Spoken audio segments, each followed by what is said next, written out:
오늘 제가 말씀드릴 내용은 침례와 이제 주의 만찬입니다. 그래서 길지 않게 가능한 설명하도록 하겠습니다.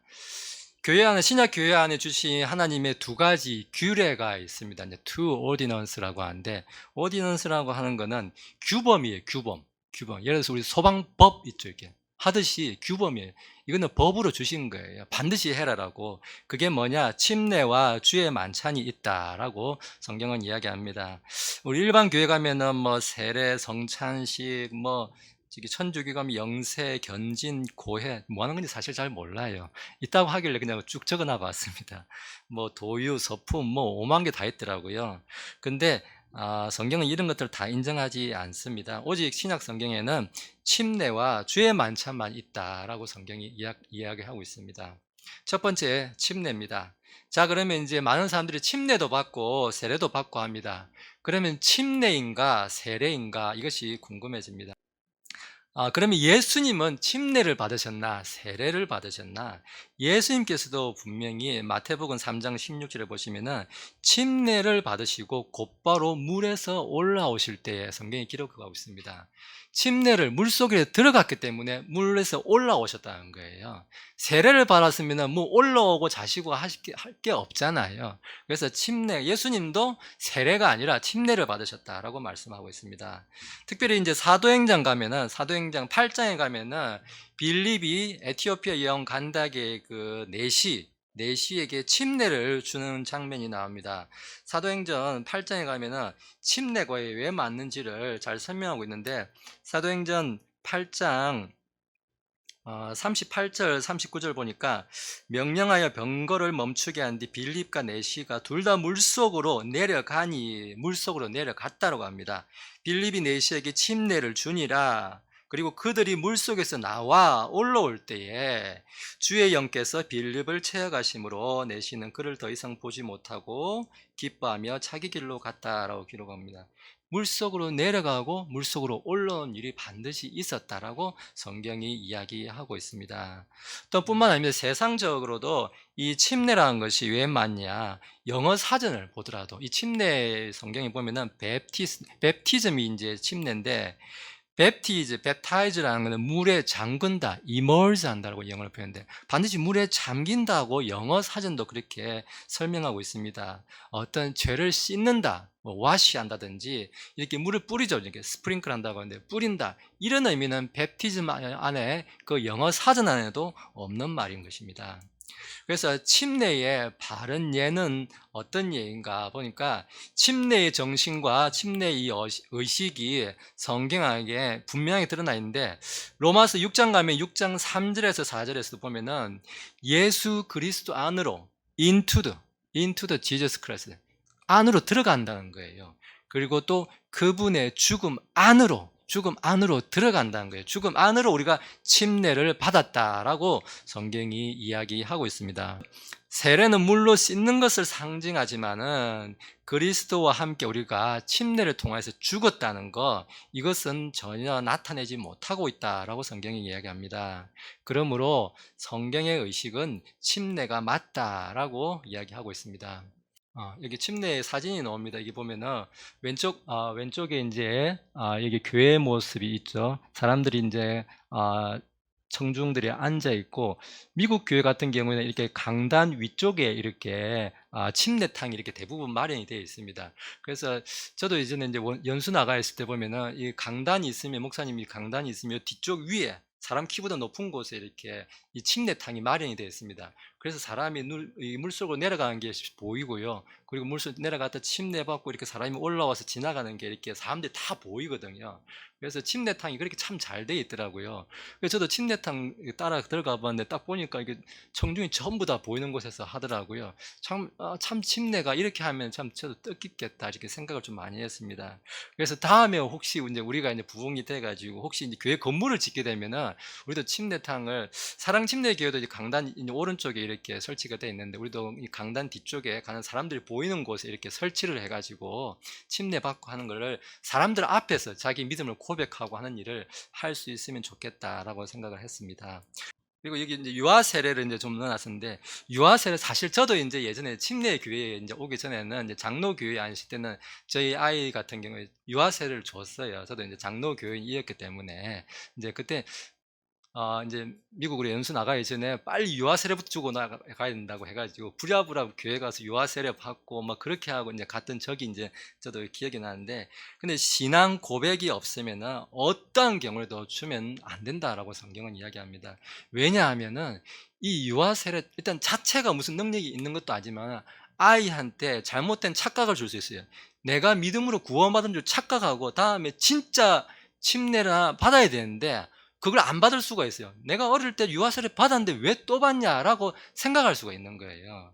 그래서 차라리 구원에 이르는 그 길을 원천적으로 막아버리는 오히려 잘못된 일이 될 수 있으니까 아이한테는 "절대 유아세례를 주지 마라."라고 성경은 이야기하고 있습니다.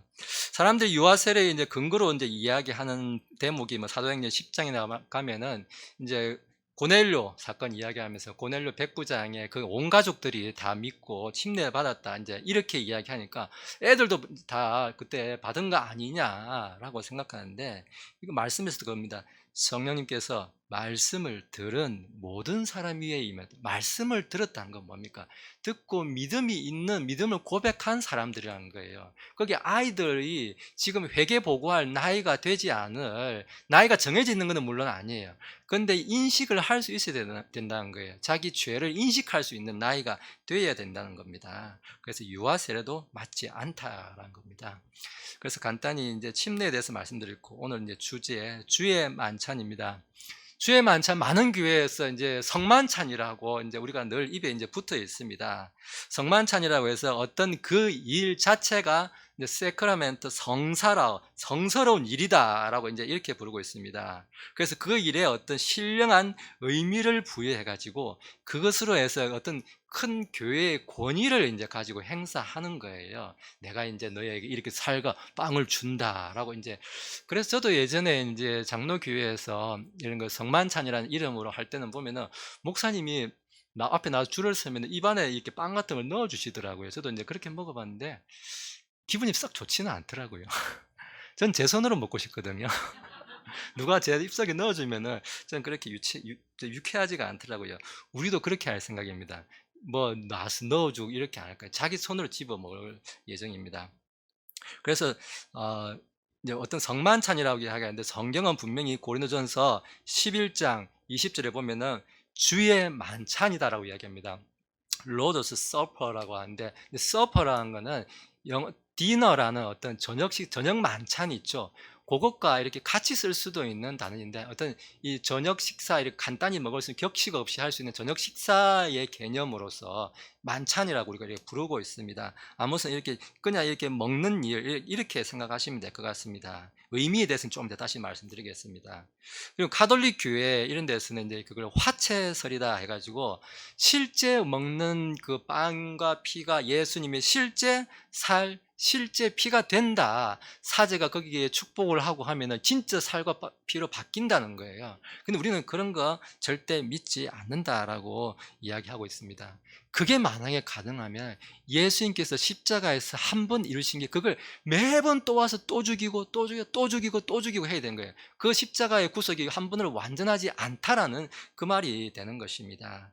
그래서 주의 만찬은 뭐냐? 주님의 살도 피도 아니고 다만 그의 죽으심은 우리를 구속하기 위함이었다는 것을 기념하는 의식이다라는 거예요. 기념하는. 그래서 이것을 고린도전서 11장 22절 24절에서 분명히 정언해 주고 있습니다. 그래서 주의 만찬의 이 의미가 뭐냐? 주님의 고난과 죽음을 잊지 말고 기억하라는 뜻입니다. 기억하는, 그걸 remember 한다고 성경은 이야기하는데, 그래서 주의 만찬이라는 어떤 하나의 주님의 그 십자가사에 기억하는 시청각 교육이다라고 이해하시면 좋을 것 같습니다. 그렇지만 우리가 이런 것을 시청각 교육이라고 해서 그냥 하나 보네? 그냥 그런가 보네? 너무 가벼이 이렇게 또 해서는 안 된다라고 이야기합니다. 고린도전서 그 11장 27절 37절 가면은 이제 주의 만찬 때 우리가 읽을 그 본문 바로 아래쪽에 보면은 합당하지 않게 먹고 마시는 자는 정죄를 먹고 마신다는 거예요. 이 일을 하면서 전혀 내 자기의 죄를 돌아본다든지 이런 게 없이 그냥 내가 뭐 세상에서 뭘 하든지 말았든지 간에 이거 먹으면 나한테 복이 들어온다 생각하고 뭐 그런 의미로 한다든지, 내 마음에 전혀 여기에서 동의하지 않는데 혹은 눈치를 봐서 그냥 내가 뭐 하면 안 될 것 같아서 그리고 하는 거는 오히려 죄를 먹고 마시는 일이다, 성경은 이야기하고 있습니다. 그래서 주의 만찬에 그러면 자격은 어떤 사람이 자격이 있나, 여기 보면 주의 만찬이라는 그 이름 자체가 지금 이야기하듯이 주님의 이름으로 구원받은 사람은 다 여기에 참여할 수가 있습니다. 그리고 아까도 말씀드렸지만 회개 보고할 수 있는 나이, 뭐냐면 자기 죄를 인식할 수 있는 나이라는 거예요. 내가 죄인임을 인식할 수 있는 나이, 그 나이에 이른 사람이 여기에 참여할 수 있다라고 이야기하고 있습니다. 성경에 대해서는 그럼 이게 몇 살입니까? 이야기하지 않습니다. 이것은 각 지역 교회가 서로 규약을 해서 우리 교회는 이 정도가 하는 게 좋겠습니다 하는 나이로 정해서 제가 하려고 생각을 하고 있습니다. 제가 그래서 이제 한 고등학생 정도는 그래도 돼야 하지 않을까, 저는 이렇게 생각하고 우리가 그렇게 하려고 생각하고 있습니다. 그리고 주의 만찬에 이제 방법은 어떻게 하느냐. 우리가 이전에 저도 이제 장로교에서 보면은 카스테라 빵을 주더라고요. 시중에 파는 그 카스테라 빵 노란 거 있잖아요. 달달한 거 있잖아요. 이제 그거는 이제 아주 맛있게 이제 우리 입맛에 맞추기 위해서 이제 뭐 발효도 시키고 첨가지도 넣고 해가지고 아주 맛있게 만들어 놓은 거예요. 그래서 누룩이 들어간 빵인 거예요. 근데 출애굽기 12장 8절에서는 반드시 누룩 없는 빵으로 이 유월절 날 먹었던 것을 기록을 하고 있습니다. 그래서 누룩 없는 빵을, 그 제가 이제 처음에는 이제 저희가 빵을 준비할 계획인데 밀가루에다가 물 그냥 이렇게 반죽해 가지고 딱 그것만 해 가지고 우리가 저기 피자 이렇게 화덕 피자 같은 느낌 있죠. 그 정도로 이제 구워 올 생각입니다. 제가 이전 교회에서도 이제 그렇게 한번 이제 만들어 봤었고 해서 아마 그래서 먹기가 상당히 이렇게 퍽퍽하고 아무 맛도 없을 수도 있어요. 근데 이 유월절 날 이 출애굽을 할 때 이 유대인들이 바로 그런 빵을 급히 먹으면서 허리에 띠를 띠고 급히 먹고 탈출을 했던 것을 우리가 이런 거를 통해서도 이렇게 다시 기억해 주는 의미가 있기 때문에, 이걸 뭐 빵을 먹으면서 빵 맛을 의미하고 지금 이런 분위기로 먹는 게 전혀 아니라는 거예요. 그래서 그렇게 생각하지 마시고 예수님의 십자가의 고난을 의미하면서 이 퍽퍽한, 이 먹기 힘든 이 빵을 먹는 일입니다. 또 한 가지, 발효되지 않는 포도즙이라는 거예요. 포도주가 아니고 이걸 가만 놔두면 이제 발효가 되겠죠. 가만 놔두면 숙성을 시키면은. 그래서 이 숙성시킨 게 아니라 순수하게 딱 포도 딱 짜가지고 내려온 즙, 그걸 이제 하는 겁니다. 그래서 사실 아침에 이제 제가 인터넷으로 요즘 보니까 순수하게 100% 즙만 짠 게 팔더라고요. 그래서 사서 이렇게 마련을 해놨습니다. 그래서 다음 주에 이제 누룩 없는 빵과 포도즙 컵을 이게 각각 이제 개인별로 이렇게 다 준비를 해놨으니까 저희가 다음 주에 이제 이렇게 준비를 할 예정입니다. 보면은 왼쪽에 보면은 이제 저게 빵인데 조금 이렇게 입에 씹을 수 있을 정도로, 그래서 뭐 그거는 별 중요하지는 않습니다. 아무튼 한 요 정도 사이즈로 이렇게 한 개 정도 이렇게 먹을 수 있을 정도로 준비할 생각이고, 그리고 오른쪽 그림에 보는 것처럼 잔에다가 이렇게 포도즙을 이렇게 다 담아서 이렇게 나눌 생각입니다.